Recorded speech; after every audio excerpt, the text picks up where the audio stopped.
At my father's retirement party, he made a hurtful joke about my work that left everyone laughing except me. Instead of reacting, I left quietly. Weeks later, when they tried to reach out, I had already moved on and was launching a studio they didn't even know I was building. Gerald's laugh cut through the night like a chainsaw through quiet. Damien works from his sofa and boxers and calls it innovation, he bellowed, slapping the back of a nearby lawn chair. The whole patio roared. Beer bottles clinked. Someone whistled. I didn't laugh. I didn't even smile. Just stared down at my plate of ribs and corn and tried to remind myself to breathe. My name is Damien. I'm 35, and I live in a rented duplex outside Boone, North Carolina. I used to be a senior software architect in Raleigh. Now I freelance as a systems consultant, mostly for clients who care about good infrastructure more than fancy office titles. My family doesn't really get that, or care to. The retirement party was supposed to be about Gerald stepping down after 37 years in the Army. He wanted a send-off like a general. So Marla, my mother, pulled together this whole backyard barbecue blowout, tents, banners, catered brisket, even a custom cake shaped like a Humvee. The whole clan showed up. Cousins from Georgia, neighbors from base housing, even some of his old commanding officers. And me, the quiet one, the weird one, the guy who plays with computers. Bet you're rich though, huh? Someone asked earlier at the buffet table. I just smiled and shrugged. It didn't matter what I said, they already had their story. That I quit a real job to play with apps. That I hide behind a laptop. That I must be lonely as hell in that little mountain town. When Gerald dropped the joke about my boxers and the sofa, he looked right at me while everyone else laughed. It wasn't a joke. Not to me. It was a jab. A message wrapped in laughter. You're not one of us. I sat there, chewing slowly, eyes burning. Rick, my younger brother, patted my shoulder and chuckled. He's just messing with you, man. Relax. I set my napkin down. Stood up. Bathroom? Marla asked brightly, waving a plate of baked beans. I didn't answer. I just walked through the crowd, past the drink station and the smokers near the shed, toward my car parked on the curb. I got in, started the engine, and drove the 2 hours home in silence. Didn't say goodbye. Didn't text anyone after. I wasn't angry. Not in the way they'd understand. I was done. Something had clicked. Or maybe snapped. Days passed. No one called. Finally, on Wednesday, a text from Elise. You know how Dad is. Don't be so dramatic. Then Marla, Thursday morning. Let's not make this bigger than it is. He was just teasing. Teasing. Sure. Like he used to tease me when I cried during thunderstorms or when I didn't make varsity. Soft, he used to say. You gotta toughen up, son. I used to tell myself they just didn't get me. That if I explained things right, if I worked harder, louder, bigger, they'd come around. But sitting there at that party, with barbecue smoke in the air and laughter around my name like it was a punchline, I finally understood. They didn't misunderstand me. They just didn't respect me. So I didn't respond to the texts. I didn't explain myself. I let the silence answer for me. And that was the beginning. The start of something irreversible. I didn't storm out. I faded out. They'll remember that dinner for the jokes. I'll remember it as the moment I stopped needing to belong. Back home, the quiet hit different. No lawn chairs. No smoke. No beer-fueled insults. Just my small 2-bedroom rental tucked in the hills north of Boone, with its creaky floors and off-white walls and a back deck that overlooked nothing but trees. I stood in the kitchen the morning after I got back, stirring black coffee, watching Miss Snake across the hills. No notifications. No messages from the family. Just silence. And God, it felt good. 3 years earlier, I had been wearing tailored slacks and swallowing antacids during 12-hour shifts at Omnivolt Solutions, a tech firm in Raleigh. I had the title, the salary, the corner desk with the fake wood grain. I also had insomnia, jaw pain, and a blood pressure cuff I kept hidden in my bottom drawer. The job paid great. The people were smart. The work, on paper, was everything I'd trained for. But I hated it. Every day felt like a performance. Corporate speak and ego-driven projects. Deadlines for things no one truly cared about. Then came the moment. A Wednesday afternoon. I was eating lunch in my car, tuna sandwich, engine running, spreadsheet open on my phone, when I realized I hadn't taken a single deep breath in over a week. I quit the next day. Not dramatically. Not with a mic drop. Just handed in my badge and walked out. For 6 months, I did nothing. Just hiked, read, slept. Then slowly, work started to find me. People I knew from the old job reached out. Could you help us debug something? Can you design a backend solution? So I did. 1 job turned into 2. Then 5. Then enough to live on, comfortably, without having to wear a lanyard or sit in a chair that squeaked every time I leaned left. Now, I wake up at 6. I walk a mile before breakfast. I check email twice a day. I talk to maybe 5 people a week, and all of them respect my work.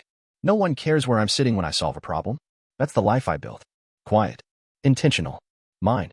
The text from the family came and went. Rix, so you're just gonna ghost everyone now? Marlis, your father meant well. You're being childish. I didn't respond. I didn't feel the need to. Because for the first time, I wasn't working for their approval. I wasn't trying to fit into their mold. I wasn't in a box anymore. Not on a sofa in boxers. Not in a suit and tie. I was in control. And that was enough. It was the following Sunday. I'd just gotten back from the farmer's market with a bag of apples and 2 jars of homemade jam when I saw the car in my driveway. Gerald's old gray Yukon. The one with the busted tail light and the retired, but still deadly, bumper sticker. My stomach tightened. I parked behind them, took my time unloading the groceries. No rush. No surprise. The front door opened before I made it to the porch. Hey, there he is. Rick called out like we were all just dropping by for coffee. Look who came to visit. I glanced up. And there they were, Gerald in his pressed polo shirt and jeans that looked ironed, Marla holding a plastic bakery box with the fake smile she used for checkout clerks, and Rick in his usual half-button flannel and gym shorts. Gerald's voice was the first to turn serious. Figured we'd stop by. Been a while. I stepped past them, unlocked the door, and motioned. You can come in. Briefly. They filed in like they owned the place. Gerald scanned the living room with a slight frown, like he was evaluating troop quarters. Marla placed the pie on the counter like it was a peace offering from another planet. Rick flopped onto the couch without asking. Smells like wood in here, he said. Is that cedar? I said nothing. Gerald cleared his throat. Look, we're not here to argue. Good, I said, walking to the kitchen. Then this'll be quick. We just think maybe. Things got blown out of proportion, Marla said, her voice light, careful. Yeah, Rick added. You bailed on Dad's party. Kinda rude, man. I leaned against the counter. He made a joke at my expense. In front of 50 people. Gerald shook his head. It was just teasing. I rib everybody.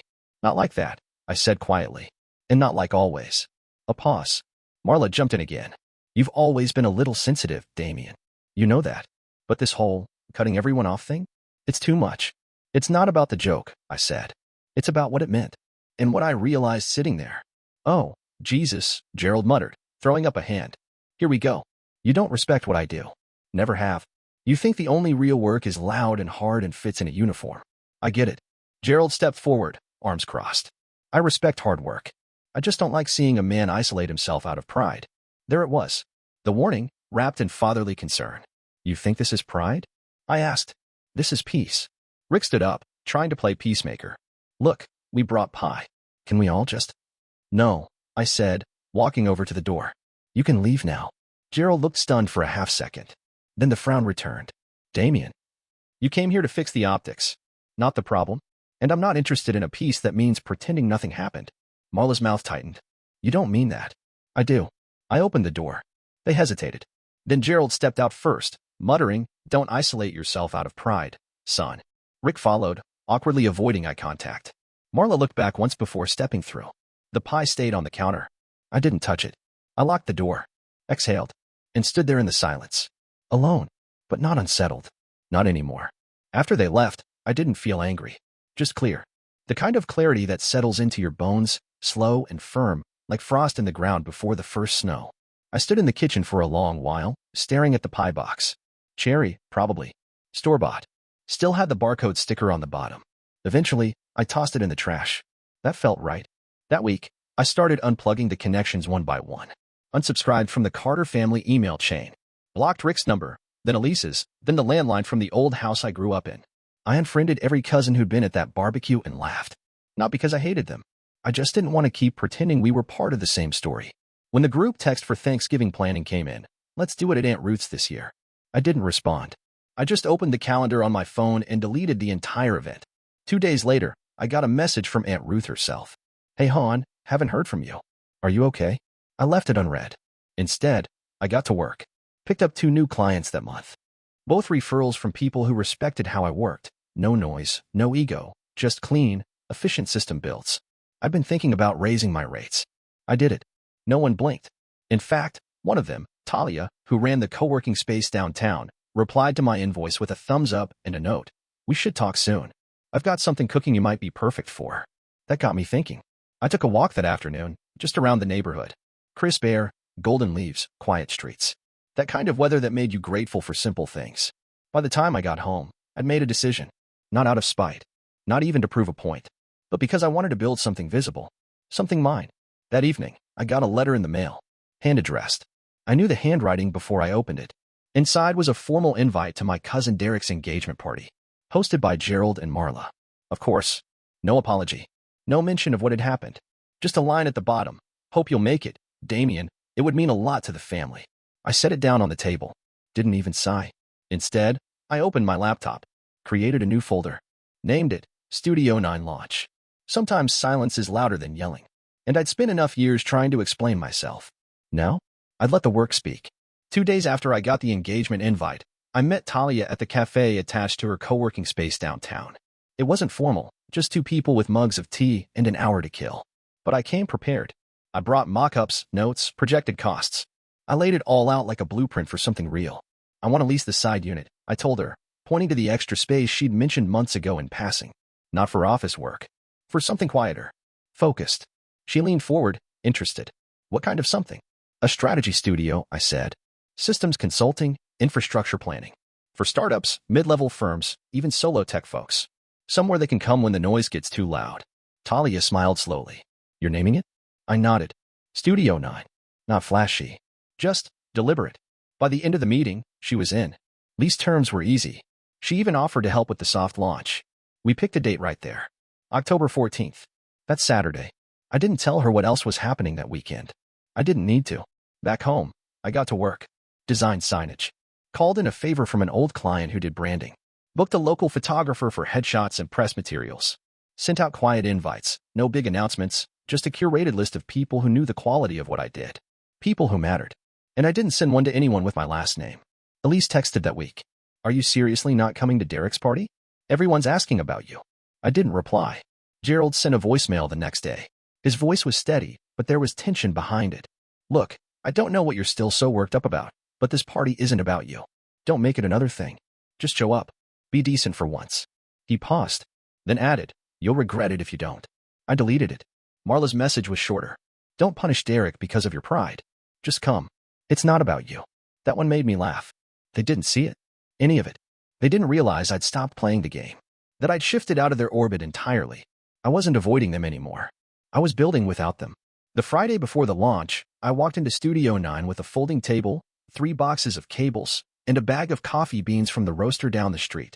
The space was empty, but it hummed with potential. It was small, just 2 rooms, white walls, big front windows. But it was mine. That night, as I locked up, I passed by the event center where Derek's engagement party was going to be. White tents were already going up. Catering trucks lined the back alley. Wanted Gerald's name on the clipboard. Let them have their night. I'd have mine. And mine would speak volumes, without a single raised voice, without one jab hidden in a joke. Sometimes power isn't loud.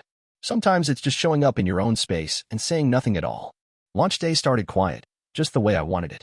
I got to Studio 9 early, maybe around 7. The fall air was sharp, the kind that wakes you up before your coffee does. I unlocked the front door and stood there for a second, letting it hit me. This was real now. Not just a concept in a notebook. Not just client work done in solitude. A space. A sign on the door. My name on the lease. Inside, the room looked perfect. Clean white walls, a framed quote above the desk, structure is freedom, and a single shelf with books that actually meant something to me. I put out the fresh coffee, lit a candle near the entrance, and flipped the open sign. No balloons. No DJ. Just calm. The first to arrive was Talia, holding 2 iced teas and grinning like she already knew this was going to work. Place feels like a grown-up version of you, she said. I laughed. Hopefully a little smarter, too. By noon, the room filled out. Some old clients, a couple of local tech folks I'd collaborated with, one of my favorite design contractors from Asheville. People shook hands, swapped cards, traded stories about servers and bad bosses. Someone brought muffins. Someone else brought their dog. It felt like community built, not inherited. Near the snack table, I overheard someone say, funny, I passed a giant party over on Main. Must be a wedding or something. I didn't comment. That giant party was Derek's engagement bash. Less than a mile away. And probably a lot louder. But mine was full. Not packed, but full in the ways that mattered. Around 4, the door creaked open again. I looked up, and there she was. Elise. She wore heels too sharp for the sidewalk, and her eyes were already scanning everything with that calculating, curious look I remembered from when we were kids and she used to peek through my bedroom door. She walked in like she wasn't sure if she was impressed or annoyed. This is it, she said. I smiled, calm. This is it. She circled once, took in the neat signage, the group by the window laughing over a code joke, the whiteboard covered in system architecture sketches. I thought you said you didn't care what people thought, she said quietly. I don't, I said. But I care about what I built. She nodded slowly, then glanced at me. So you did this instead of coming. I didn't flinch. I did this because it mattered. I didn't come because it didn't. Her mouth tightened. You're making a statement. I shrugged. I built this. That's the only statement I needed. She looked at me for a long time. Not angry. Not hurt. Just confused. Like I'd rewritten the script and forgot to send her the new version. I'll tell them you're doing well, she said finally. Don't bother, I replied gently. They'll see it soon enough. She left a minute later. No hug. No drama. Just high heels clicking back into the noise. And me? I stayed in the room I built. Surrounded by people who saw value in what I offered, not in how loud I said it. That night, as the last guest left and the lights dimmed, I locked up Studio 9 for the first time as something more than an idea. Not a rebellion. Not a revenge. Just a quiet, public fact. And facts don't beg to be accepted. They simply exist. The voicemail came the next morning. Gerald's voice was tight, half-controlled, like he was holding something heavy and didn't want to show the strain. You had a party, he said. And you didn't invite your own father? There was a pause, just long enough for me to picture the look on his face, lips pressed, brow tight, the old military squint he used when something didn't go his way. I see what you're doing, he added. And I hope it's worth it. Click. No apology. No curiosity. Just wounded pride, dressed up as disappointment. An hour later, Marla's text came through. I'm trying to be civil, but you're breaking this family. I don't know what happened to you, but this isn't how we raised you. A little attention and suddenly you think you're better than us. I stared at the screen for a while. No one asked how the launch went. No one congratulated me. No one said they were proud. Just guilt. Just control in a different tone. Same message. Get back in line. I didn't reply. Instead, I made coffee, sat on the deck, and opened my laptop. A new client inquiry had come in, someone who'd heard about Studio 9 through a friend of a friend. They liked the clean look. Said the mission resonated. I smiled. Typed out a reply. Booked a call. Later that afternoon, I walked into the studio, sunlight slanting through the front windows, and stood in the middle of the room for a full minute. Not to think. Just to feel it. The air, the silence, the weight of something I had made with my own time, money, and intent. They could say I'd changed. They could say I'd become cold, distant, self-important. But what they couldn't say, what no one could ever say again, was that I needed their approval to exist. They had seen what I built. And they responded the only way they knew how, with guilt, not grace. So I let their voices fade out. Turned off my phone. Went back to work. Not to prove anything. Just because this is who I am now. Someone they can no longer define. 3 weeks later, I got an email from the local Chamber of Commerce. We'd love to have you speak on our next leadership panel topic, redefining success. I reread it twice. Thought about ignoring it. Thought about saying no. But I didn't. I said yes. Not because I wanted to prove anything to anyone, but because I'd spent most of my life letting other people define success, and I was finally ready to speak on my own terms.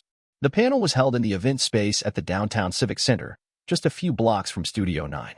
It wasn't a massive affair, maybe 70 people in folding chairs, most of them local professionals, a handful of students, some small business owners. Nothing fancy. But the lineup was strong. A local bakery owner who'd expanded statewide. A woman who ran a trauma-informed yoga studio. A guy who left Wall Street to open a rehab center in the mountains. And me. They introduced me last, Damian Carter, systems consultant and founder of Studio 9. I walked up with my notes in my back pocket and no slides behind me. Just a stool, a microphone, and a deep breath. My name is Damian, I began. I used to think success was noise. That if people weren't clapping, you were doing something wrong. A few heads nodded. So I kept going. I chased titles. Checks. The kind of status that fit well in someone else's definition of achievement. And then one day I realized I was building a life I didn't even want to live in. I talked about quitting. About the silence that followed. About how silence, when you learn how to sit in it, becomes structure. I don't have a big team. I don't manage hundreds of people. But I get up every day and do work that aligns with my values, in a space I created myself. And no one gets to take that from me. When I finished, the applause was warm, not loud or dramatic. Just steady. Real. And then I saw him. Gerald. Back row. Still. Arms folded. Expression unreadable. I hadn't seen him walk in. Hadn't expected him to show up. After the panel wrapped, people came up to shake hands, ask questions, exchange cards. I stayed grounded. Calm. But I felt his approach before I heard it. You really don't need us anymore, do you? Gerald said quietly, standing just off to my side. I looked at him. No anger. No bitterness. Just clarity. I needed support, I said. I stopped needing control. He nodded, almost imperceptibly. Then looked away. out toward the chairs being folded and stacked.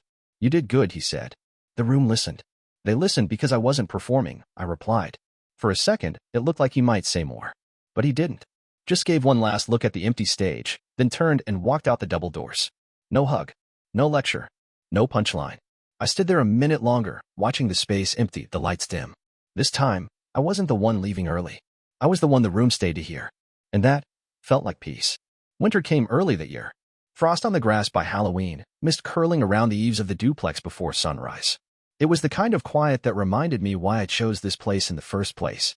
My mornings started the same now, coffee on the deck, inbox checked only after breakfast, and a 10-minute walk before sitting down to work. Studio 9 had grown slowly but steadily. A few new contracts. A mentorship program I quietly launched for local tech students. I even hired a part-time assistant, Hannah, a smart 24-year-old who handled my scheduling with the kind of precision I didn't know I needed. One Thursday in late November, I got a text from my cousin Melissa. "Elise's wedding is in March. Everyone's invited. I heard your name's not on the list. Just thought you should know." I stared at the screen for maybe 3 seconds. Then I deleted it. No anger. No sting. Just nothing. Elise's wedding was a reminder, not a wound. That same week, Marla posted a photo on Facebook, Gerald and Rick, standing under a string of lights at a family dinner, holding beers and grinning too wide. The caption read, "Family is everything. Some forget. We remember." I saw it because a former coworker tagged me in a comment, "Hey, isn't this your brother?" I didn't reply. Didn't think about it again. Let them have their script. I had mine. That Saturday, I opened Studio 9 early. Sunlight filtered through the blinds and stripes across the floor. I sat at my desk, sipping black coffee from my chipped blue mug, no sound but the hum of the heater and the click of my own keys. It hit me then, not like an epiphany, just a quiet recognition. I wasn't reacting to them anymore. I wasn't bracing for the next guilt trip, the next jab wrapped in concern, the next forced holiday photo where I stood 3 feet from everyone else. I wasn't their disappointment, or their ATM, or their punching bag with a degree. I was just me, a systems consultant in a quiet town, a builder of infrastructure, peace, and space, someone who lived life like he designed code, efficient, honest, clean. And in that moment, sipping coffee with a full calendar and no regrets, I realized something else. The silence they left behind wasn't emptiness. It was earned, and I would never trade it back.